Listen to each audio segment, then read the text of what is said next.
শেষ, তুইও সমান আমিও সমান। 24 তারিখের পরে আসো খেলবো, খেলা হবে, খেলা হবে 24 তারিখের পরে।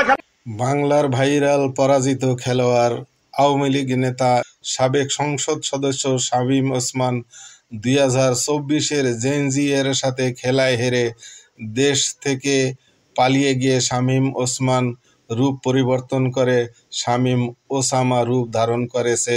সাম্প্রতিক সোশ্যাল মিডিয়াতে সাম্প্রতিক ইন্টারনেট মাধ্যমে শামীম ওসমানের দাড়ি গোঁফওয়ালা একটি ছবি ভাইরাল হয়েছে। ছবিতে তাকে সাদা পাঞ্জাবি পরিহিত অবস্থায় মহানবী হযরত মুহাম্মদ সাল্লাল্লাহু আলাইহি সাল্লামের রওজা মোবারক জিয়ারতের সময় দেখানো হয়েছে।